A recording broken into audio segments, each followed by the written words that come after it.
مولانا فضل الرحمان پاکستان کی مذہبی سیاسی جماعت جمعیت علماء اسلام کے امیر، پاکستانی سیاست کا ایک ناقابل تردید جزو اور ایک تنظیم کار ہیں۔ کہا جاتا ہے کہ مولانا فضل الرحمان کے سیاسی اساتذہ 3 ہیں۔ ایک ان کے والد مفتی محمود، دوسرے نوابزادہ نصر اللہ خان اور تیسرے خان عبدالولی خان۔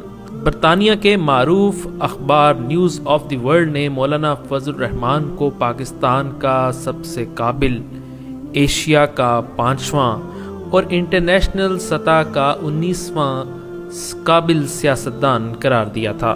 ایک مشہور سیاستدان نے مولانا فضل الرحمان کو سیاست کا 7واں بحری بیڑا قرار دیا تھا، جبکہ ایک معروف صحافی کے مطابق مولانا پاکستان کے سب سے زیرک اور سنجیدہ سیاستدان شخصیت ہیں۔ عام طور پر لوگ مولانا فضل الرحمان کو صرف ایک سیاستدان کے طور پر جانتے ہیں، لیکن آج ہم آپ کو ان کے زندگی کے مختلف حصوں سے روشناس کروائیں گے۔ مولانا فضل الرحمان 1953 کو ضلع ڈیرہ اسماعیل خان کے علاقے عبدالخیل میں پیدا ہوئے۔ آپ کے والد پاکستان کے نامور عالم دین اور جمعیت علماء اسلام کے بانی رکن مولانا مفتی محمود تھے، جو ایک بااثر مذہبی رہنما اور سیاستدان تھے۔ آپ نے ابتدائی تعلیم اپنے چچا سے حاصل کی اور پرائمری تک عبدالخیل میں ہی پڑھتے رہے۔ تجوید، فارسی اور فقہ کی ابتدائی کتب کی تعلیم ڈیرہ غازی خان میں حاصل کی۔ شاید بہت کم لوگ جانتے ہیں کہ مولانا فضل الرحمان ایک سیاستدان ہونے کے ساتھ ساتھ ایک بہترین قاری قرآن بھی ہیں۔ اسکول سطح پر ہمیشہ حسن قرأت کے مقابلوں میں اول پوزیشن حاصل کرتے رہے اور اب بھی بعض دینی اجتماعات میں آپ کا خطبہ اور تلاوت قرآن سما باندھ دیتا ہے۔ یوم ندعو کل اناس بامامہم فمن اوتی کتابہ بیمینہ فاولئک یقرؤون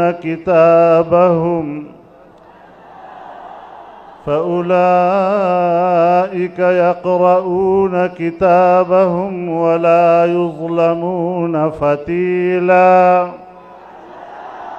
اس کے علاوہ شاید یہ بات بھی آپ کے لیے نئی ہو کہ مولانا ہر سال رمضان میں تراویح بھی پڑھاتے ہیں۔ 1970 میں پنجاب ایجوکیشن بورڈ کا امتحان پاس کیا۔ 1972 سے 1979 تک جامعہ دارالعلوم حقانیہ اکوڑا خٹک میں تعلیم حاصل کی اور وفاق المدارس کے تحت دورہ حدیث کا امتحان دے کر سند فراغت حاصل کی۔ دارالعلوم اکوڑا خٹک میں آپ کے معروف اساتذہ میں محتمم دارالعلوم مولانا عبدالحق، مولانا حسن جان اور ڈاکٹر سید شیر علی شاہ رحمہ اللہ شامل ہیں۔ جامعہ حقانیہ اکوڑا خٹک سے فراغت حاصل کرنے کے بعد مولانا فضل الرحمان نے جامعہ قاسم العلوم ملتان سے درس و تدریس کا آغاز کیا۔ 1 سال درس و تدریس کے بعد سفر حج کے دوران اچانک آپ کے والد مفتی محمود کا انتقال ہو گیا۔ مولانا فضل الرحمان نے اپنے والد کی وفات کے بعد 27 سال کی عمر میں 1980 میں جمعیت علماء اسلام کے سیکرٹری جنرل کے طور پر اپنے سیاسی کیریئر کا آغاز کیا۔ دوران طالب علمی آپ جمعیت طلباء اسلام کے صوبائی صدر بھی رہے۔ اس کے بعد انہوں نے جامعہ پشاور سے 1983 میں اسلامک اسٹڈیز میں BA کا امتحان پاس کیا، جس کے بعد آپ مصر کے جامعۃ الازہر میں تعلیم حاصل کرنے کی غرض سے گئے اور وہاں سے MA کی سند حاصل کی۔ 1988 میں آپ قومی سطح کی سیاست میں آئے اور پہلی بار رکن قومی اسمبلی منتخب ہوئے۔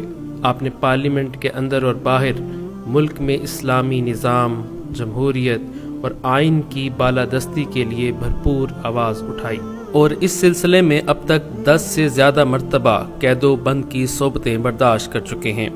پہلی بار آپ 1974 کی تحریک ختم نبوت کے دوران گرفتار ہوئے، جبکہ آخری بار سال 2001 میں آپ کو گرفتار کیا گیا۔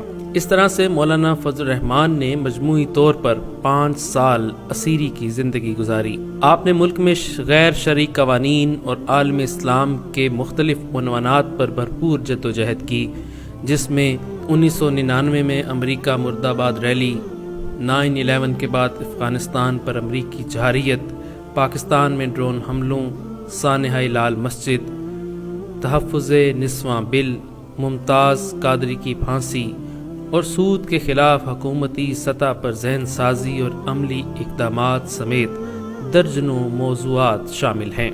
آپ نے ڈی آئی خان کی سیٹ سے دوسری مرتبہ 1990 میں قومی اسمبلی کی نشست کے لیے انتخاب لڑا لیکن کامیاب نہ ہو سکے۔ 1993 میں پاکستانی جماعتی انتخابات میں دوسری مرتبہ ڈی آئی خان نشست اسلامی جمہوری محاذ کے ٹکٹ پر رکن قومی اسمبلی منتخب ہوئے۔ مولانا فضل الرحمان کو پاکستان کی قومی اسمبلی میں قائمہ کمیٹی برائے خارجہ امور کا چیئرمین مقرر کیا گیا۔ نومبر 1994 کو مولانا فضل الرحمان نے یو این اسمبلی کے اجلاس سے فلسطین کے مسئلے پر انگریزی کے بجائے فصیح و بلیغ عربی میں خطاب کیا، جس کو مسلمان نمائندوں نے عام طور پر اور عرب نمائندوں نے خاص طور پر سراہا۔ آپ نے چوتھی بار عام انتخابات میں 1997 میں قومی اسمبلی کی نشست کے لیے انتخاب لڑا لیکن کامیاب نہ ہو سکے۔ 2001 میں افغانستان میں جنگ کے بعد آپ نے پاکستان کے بڑے شہروں میں کئی امریکہ مخالف مظاہرے کیے اور ریلیوں کی قیادت کی، جس میں اس وقت کے صدر پاکستان پرویز مشرف کو بھی تنقید کا نشانہ بنایا۔ اکتوبر 2001 میں پرویز مشرف نے پاکستان کے شہریوں کو افواج پاکستان کے خلاف اکسانے اور حکومت پاکستان کا تختہ الٹنے کی کوشش کرنے پر آپ کو آبائی گاؤں عبد الخیل میں نظر بند کر دیا۔ 2002 میں مولانا فضل الرحمان اور دیگر علماء کی کوششوں سے 6 دینی سیاسی جماعتوں کا اتحاد متحدہ مجلس عمل کے نام سے معرض وجود میں آیا۔ علامہ شاہ احمد نورانی اس کے صدر اور مولانا فضل الرحمان اس کے جنرل سیکرٹری قرار پائے۔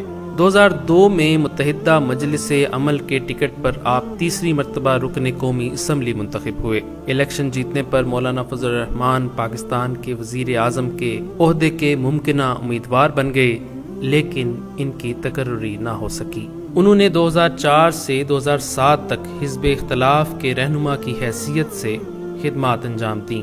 سال 2008 کے انتخابات میں وجود پانے والی اسمبلی میں مولانا فضل الرحمان کو کشمیر کمیٹی کا چیئرمین بنایا گیا۔ مولانا نے کشمیر کمیٹی کے چیئرمین کی حیثیت سے کئی ممالک کے دورے کیے اور مسئلہ کشمیر کی اہمیت کو اجاگر کیا۔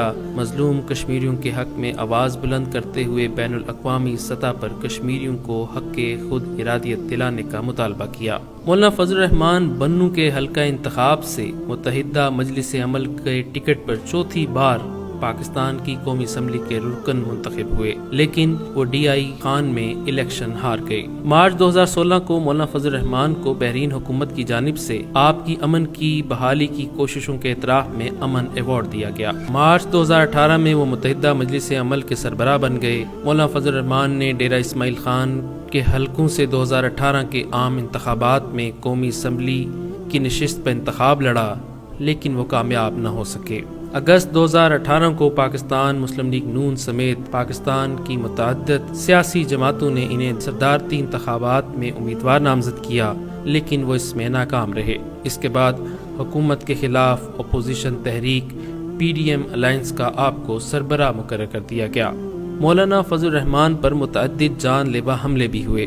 ایک مرتبہ سال 2011 میں چارسدہ میں، ثوابی میں اور پھر 2014 میں کوئٹہ میں آپ پر خودکش حملہ کیا گیا لیکن خوش قسمتی سے آپ ہر بار محفوظ رہے۔ آپ کے 2 بیٹے ہیں، اسد محمود اور اسجد محمود، جبکہ 3 بھائی عطاء الرحمان، لطیف الرحمان اور ضیاء الرحمان ہیں۔